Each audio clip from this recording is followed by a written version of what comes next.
Statehood. You guys, you're gonna die. I just recorded all of this and hit the wrong button and erased it. So here we go again. First time for you, second time for me.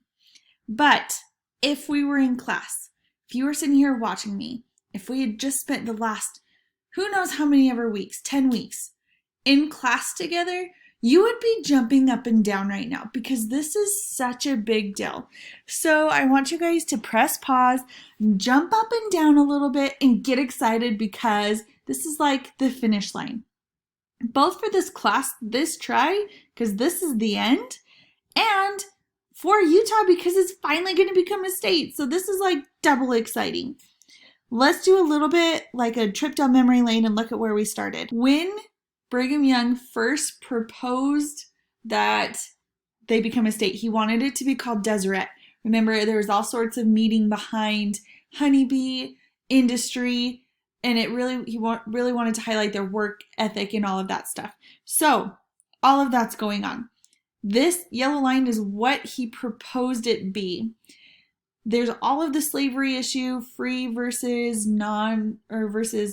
slave state. So what they did is they made California a free state, and then Utah became a slave territory. Okay, that's a review. Now Utah's a territory, 1851. That was the Compromise of 1850. After that, they started to kind of chip away at Utah. We'll talk about why, the problems, here in just a second, but they didn't want Utah to become a state because there was too many problems. So they started chipping away. They gave some to Nevada, they gave some to Colorado, they gave some to Nebraska. So Utah's slowly like disappearing, and they had to fix it. By it, I mean all of the things that made them not become a state. But the first thing I want to ask is, why in the world did they want to become a state? What's the benefit of being a state? Because as a territory, I mean, they've got a pretty sweet deal. They're part of the United States, but not fully part. They don't have to pay taxes. What's the benefits? Why are they wanting to do it? First of all, you don't get all of the rights and freedoms if you're in a territory. When you're a state, that's when you get all of the rights of citizenship. Puerto Rico, for example, is a current U.S. territory. So they have their officials are elected by the federal government. They get partial representation. They get, all of those things that we talked about that Utah had at that point in time. That's what they have. But they don't get all of the full rights and freedoms of citizenship. For example, Puerto Rico can't vote for president. But being a citizen of a state, you do get to vote for president. So that's one of them. There's more, but just know that they don't get all of them, and they want all of their rights and all of their freedoms. They fought a long time for that. Next, they want to be fully represented in government. The law-making branch of government is called the legislative branch. It consists of Congress. Congress has two houses. The House of Representatives, which is based off of population, and the Senate, which gives you 2 Senate members per state. As a territory, you get someone who gets to go to the House, but you don't get any representation in the Senate. Next up, the people who are able to go to the House of Representatives are able to talk to people and try and negotiate deals, but they do not get to vote. With representation in government, you get representation in the House of Representatives as a territory. That person can go and talk to other state representatives. They can try and negotiate deals. But the problem is they cannot vote. So when it comes down to it, they can say and talk and do whatever they can until they're blue in the face. But they don't get to actually vote. So if you were your family gets to decide what they're having for dinner. And you're like, hey, it's my birthday, and I really want to have pizza. I really want pizza. Can we please have pizza? You can talk to every single member of your family and be like, please, pizza, I want it so bad. But then maybe your brother says, you want to know what we haven't had for a while? Fish and chips. We should have fish and chips. And then you just go inside and go, no, that will make everything in this house smell like fish for weeks. No. But brother's really convincing and you don't get a vote. So when you and your brother and your mom vote on what's for dinner, your brother votes for fish, you don't get to vote for pizza, and your brother offered to help cook the fish. And so she's like, yeah, okay, let's do fish and chips. And it doesn't matter what you say. Okay, representation without the ability to vote isn't helpful. So being able to get that voting aspect plus being able to have members inside the Senate is a really big deal. They'll actually be able to do stuff. Next, they're able to elect their own leaders. When you are a territory, the governor is appointed to you by the president. So when Utah first became a territory, the president appointed Brigham Young, which is good because that was their church leader. Not actually good, we'll get to that. But the people liked it. They were excited to have someone in charge who they knew and they liked. But then remember the Utah War, the dumbest war that never was? They thought that Brigham Young was creating this army that was going to rebel against the United States. So the president's like, you're done. Here's your new governor. I don't think he really likes Mormons, but whatever. You'll be fine. That's a big deal. Being able to elect who you want to represent you because they believe the same things as the people of the state is a big deal. Okay, our next benefit of statehood is paying taxes. I want you to think for a second. When's the last time you heard your parents say, I'm so pumped today I get to pay the government taxes? Have you ever heard your parents excited to pay taxes? Have you ever heard them even talk about it unless they're getting a refund? If your parents get a refund, then it's like, oh sweet, hey, we got a refund. But if they have to pay, especially if any of your parents own a business, they pay those either quarterly, monthly, depends on how they have it set up. Have you ever heard someone jump up and down and be so excited about paying taxes? I haven't.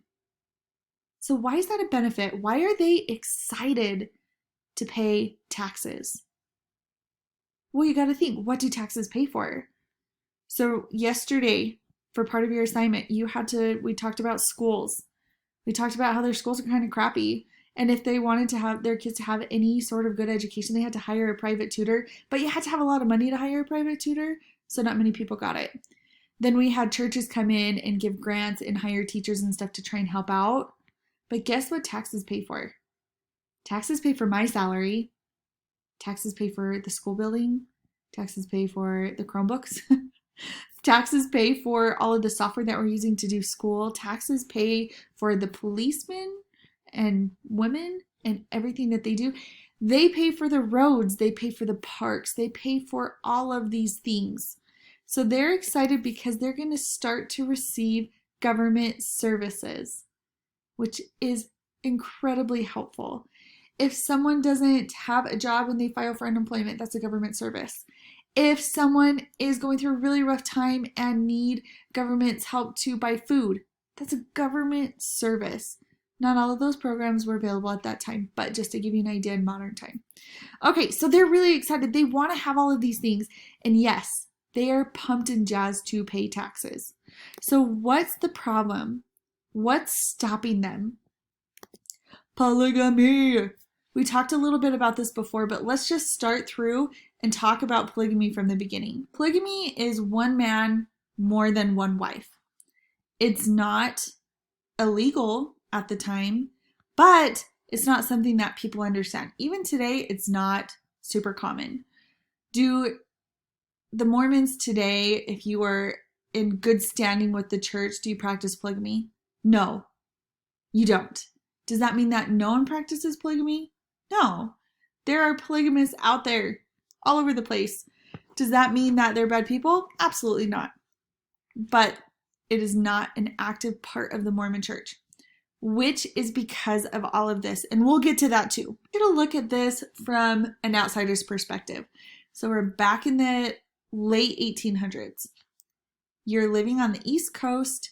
You're far, far removed from any Mormons, which we'll also talk about here in a second.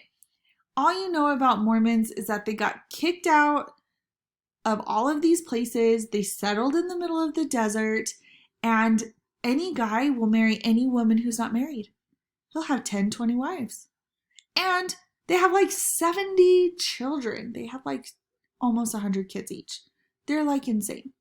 Okay, so when you're looking at it from that perspective, it sounds really weird, right? That's not totally accurate, but that's not the point right now. That's how rumors get started. So they are just saying, just to make it simple, it's weird, guys. It's really weird. And so we're going to talk about it like that in the perspective so that it's easy to understand. Polygamy is weird. So they don't understand it. They don't like it. They think, in fact, at this point in time, they consider the two barbaries. So the two greatest sins of the nation is slavery and polygamy. Just to kind of give you an insight on how they think. Those are the two worst things that this country could possibly be doing at this moment. And yeah, that was like during the Civil War and stuff. But slavery and polygamy. And obviously the Civil War is over. But that just to give you the mindset. It's weird. Okay. The problem with them getting statehood is if they want something that's this size, I don't think so. That is way too big and way too huge and is never going to happen. So they got to figure out their border stuff. They got to make sure that it's about the same size as the other states around it. You don't want to be way teeny tiny. Like, could you imagine having a little Rhode Island state out in the middle? And you don't want it to be like as big as the proposed state. Okay, next up is political parties. There are two main political parties. We have a two-party system, which means that the majority of Americans are either Republican or Democrat. Those were not always our two parties. You'll learn about that in U.S. history next year. But at this point, those are the two parties. Those are not the political parties in Utah at this point in time. In Utah, we have the Mormon Party and the non-Mormon Party. So that would be like when you go to vote, the country would be saying, okay, vote for this person who is a circle or vote for this person who's a square. Put your shape in the hole that you want to match. Are you a circle or are you a square? And then the people from Utah would be coming and saying, circle and square, what are you talking about? I have a star and a triangle. What are you talking about? So they have to be on the same page. They need to switch their political parties from Mormon and non-Mormon to the two main political parties at the time. Polygamy. I need you to understand how big of a deal polygamy is. If we were taking notes in class right now, I'd make you highlight it, underline it, circle it, star it, whatever. You have to know that polygamy is the main issue with Utah getting statehood. Okay, next is the separation between church and state. So I just barely mentioned when we talked about Brigham Young becoming the first governor of Utah when it became a territory. He's also the leader of the Mormon Church. That is not a good example of separation between church and state. So whoever is in charge of the Mormon Church, that person's job is to do whatever is best for the Mormon Church. If you are the head of the state, your job is to do whatever is best for the state.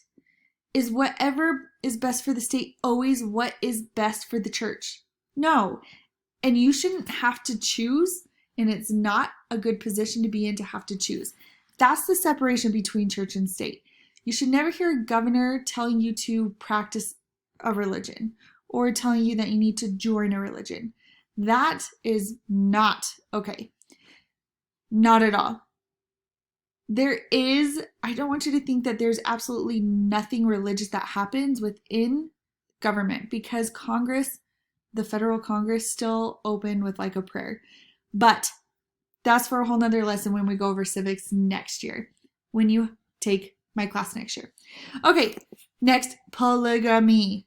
It is a huge deal, remember that. Okay, next, the Mormon influence on Washington, D.C. So I kind of painted a picture a minute ago of all the Mormons being weird and practicing polygamy in there. If you did not know a Mormon who could say that's not how we are at all, then that would be your impression. So they need to get more people in Washington so that when they're talking about the weird Mormons who have 75 kids each, they could be like, oh no, haven't you met this guy? He's a Mormon and he's totally normal and only has one wife. Or this person is totally normal and a Mormon. They need to have more people around so that people have a good impression to cling to.